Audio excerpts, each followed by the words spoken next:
দীপ্ত সংবাদে আপনাদের সঙ্গে আছি আমি ফৌজিয়া নওশিন। বৈষম্য বিরোধী আন্দোলন চলাকালে রাজধানীর চাংখারপুলে ৬ জনকে হত্যার মামলায় সাবেক ডিএমপি কমিশনার হাবিবুর রহমান সহ পুলিশের ৮ সদস্যের বিরুদ্ধে ট্রাইব্যুনালে আনুষ্ঠানিক অভিযোগ দাখিল করা হয়েছে। আজ এ অভিযোগ দাখিল করে প্রসিকিউশন। এর মধ্যে দিয়ে জুলাই আগস্ট হত্যা মামলার প্রথম আনুষ্ঠানিক বিচার প্রক্রিয়া শুরু হলো। গত বছরের ১ জুলাই থেকে ৫ আগস্ট পর্যন্ত চাংখারপুল এলাকায় আন্দোলনকারীদের ওপর প্রাণঘাতী অস্ত্র ব্যবহার করে আনাস, শেখ মাহাদি হাসান জুনায়েদ, মোহাম্মদ ইয়াকুব, রাকিব হাওলাদার, ইসমামুল হক ও মানিক মিয়াকে হত্যা করা হয় বলে অভিযোগ রয়েছে। ৮ আসামির মধ্যে গ্রেপ্তার আছেন ইন্সপেক্টর আরশাদ, কনস্টেবল মোহাম্মদ সুজন, ইমাজ হোসেন ইমন ও নাসিরুল ইসলাম। তাদেরকে সকালে ট্রাইব্যুনালে হাজির করা হয়। আন্তর্জাতিক অপরাধ ট্রাইব্যুনালে রয়েছেন সহকর্মী আজিজুল ইসলাম। তিনি যোগ দিচ্ছেন সবশেষ তথ্য নিয়ে। আজিজুল, ৮ আসামির বিরুদ্ধে কোন কোন গ্রাউন্ডে আনুষ্ঠানিক অভিযোগ দাখিল করা হয়েছে আমাদের একটু জানান।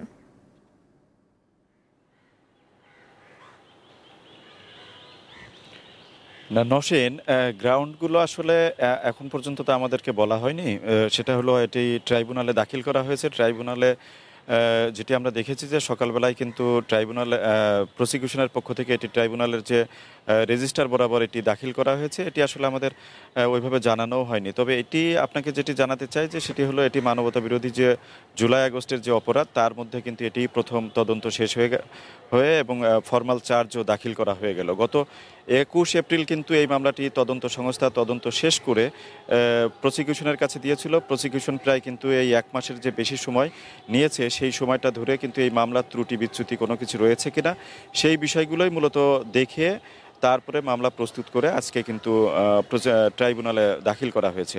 আপনাকে যদি একটু বলতে চাই যে এই মামলায় আসলে যে ৬ জনকে হত্যা করা হয়েছিল সেই ৬ জনকে হত্যার অভিযোগে কিন্তু ৮ পুলিশ কর্মকর্তা কে আসামি করা হয়েছে। তার মধ্যে কিন্তু প্রধান আসামি যিনি রয়েছেন তিনি হলেন ঢাকা মেট্রোপলিটন কমিশনের যে সাবেক কমিশনার হাবিবুর রহমান।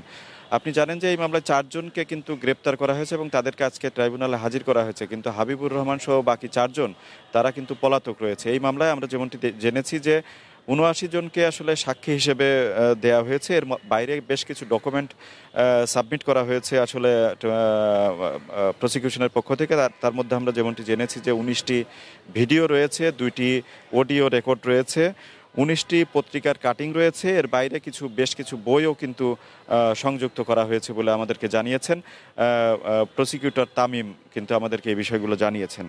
এর বাইরে আপনাকে যে বিষয়টি বলতে চাই যে এই মামলায় কিন্তু আজকে যে ৪ জনকে হাজির করা হয়েছে এর বাইরে আশুলিয়ার একটি মামলা ছিল, যা আপনি জানেন যে ৬ জনকে যে লাশ হত্যার পরে পুড়িয়ে দেওয়া হয়েছিল সেই মামলাটিতেও কিন্তু ৭ জন আসামিকে আজকে ট্রাইব্যুনালে হাজির করা হয়েছে। এবং আপনাকে আমি যেটা জানাতে চাই, যেটি কদিন ধরে কিন্তু খবর বের হচ্ছিল যে আশুলিয়ার মামলাটির তদন্ত শেষ হয়ে গেছে, ২-১ দিনের মধ্যে প্রতিবেদন দাখিল করা হবে। কিন্তু আসলে আমরা আজকে যেমনটি জেনেছি যে এই মামলাটির তদন্ত শেষ করার জন্য প্রসিকিউশনের পক্ষ থেকে আরও ১ মাস সময় চেয়ে ট্রাইব্যুনালের কাছে আবেদন জানানো হবে, এমনটি আমরা জেনেছি।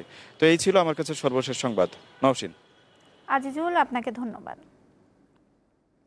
চট্টগ্রাম বন্দরের new mooring container terminal NCT বিদেশি কোম্পানির হাতে দেওয়ার সিদ্ধান্তের প্রতিবাদে বিক্ষোভ ও অবস্থান কর্মসূচি পালন করছে বন্দর রক্ষা পরিষদ। সেখান থেকে যোগ দিচ্ছেন সহকর্মী রুনা আনসারি। রুনা, এনসিটি বিদেশি কোম্পানি পরিচালনা করলে সমস্যা কোথায়, কি বলছে বিক্ষোভকারীরা?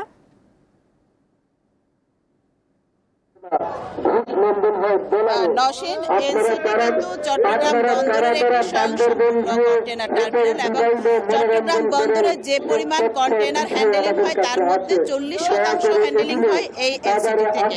এখানে যারা বিক্ষোভ করছেন তাদের যুক্তি হচ্ছে এই এনসিটি যেহেতু স্বয়ংসম্পূর্ণ, এনসিটিতে যে লজিস্টিক সাপোর্টগুলো দরকার সবকিছুই কিন্তু চট্টগ্রাম বন্দর কর্তৃপক্ষ এর মধ্যে পূরণ করেছে এবং এনসিটি সবচেয়ে বেশি লাভবান একটি টার্মিনাল। তাহলে সেক্ষেত্রে এনসিটিকে কেন বিদেশি কোম্পানি হাতে দেওয়া হবে, কারণ বিদেশি কোম্পানি হাতে দেওয়ার যে প্রকল্পগুলো রয়েছে সেগুলো দেওয়া হোক, যেখানে স্থাপনা নাই, যেগুলোতে লজিস্টিক সাপোর্টগুলো নাই, যেমন লালদিয়াচর এবং বে টার্মিনাল, এগুলো বিদেশিদেরকে দেওয়া হোক, কারণ এখানে একটি ইনভেস্টরের জায়গা আছে। কিন্তু এনসিটিতে কোনো ইনভেস্টর দরকার নেই, এখানে কোনো ধরনের অভাব নেই। এনসিটির যে লজিস্টিক সাপোর্টগুলো দরকার, হ্যান্ডেলিং এর জন্য যে সুযোগ সুবিধাগুলো দরকার, এবং এনসিটিতে যে পরিমাণ এনসিটি থেকে যে পরিমাণ আর্থিক লাভবান হচ্ছে সরকার এবং বন্দর, এই পরিমাণ লাভবান হওয়ার পরও কেন কিসের স্বার্থে এনসিটিকে বিদেশি কোম্পানি হাতে দেওয়া হচ্ছে, এটি কিন্তু এখানকার যারা আন্দোলন করছে তাদের বারবার একই প্রশ্ন।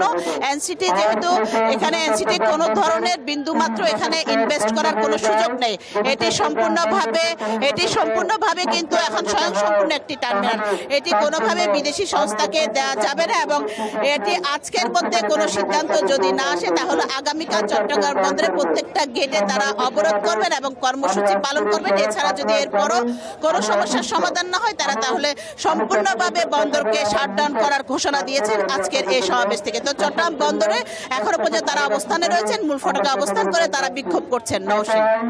মেহেরপুরের মুজিবনগরে নারী শিশু সহ ১৯ জনকে বাংলাদেশে পুশ ইন করেছে ভারতীয় সীমান্তরক্ষী বাহিনী বিএসএফ।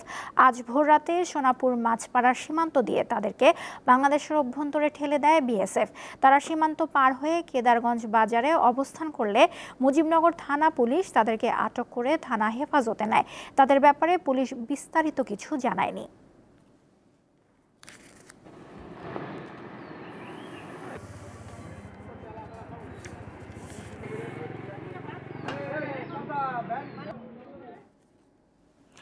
আন্তর্জাতিক প্রসঙ্গ, ভারী বৃষ্টিতে বিপর্যস্ত হয়ে পড়েছে ভারতের রাজধানী দিল্লি ও আশেপাশের এলাকা। শহরের বহু রাস্তাঘাট পানিতে তলিয়ে গেছে এবং প্রবল বৃষ্টিপাতের কারণে ফ্লাইট চলাচল ব্যাহত হয়েছে। ভারতীয় সংবাদ মাধ্যম জানায়, শনিবার রাতভর দিল্লি ও আশপাশের এলাকায় ভারী বৃষ্টি, ঝোড়ো হাওয়া ও বজ্রঝড়ের কারণে রাস্তায় পানি জমে গেছে। বহু গাছ উপড়ে পড়েছে এবং হোর্ডিং উড়ে যাওয়ার ঘটনা ঘটেছে। এতে প্রচণ্ড দুর্ভোগে পড়েছে মানুষ। এদিকে পাকিস্তানের পাঞ্জাব প্রদেশে ভারী বৃষ্টি ও তীব্র ঝড়ের কারণে অন্তত ১৯ জন মারা গেছে।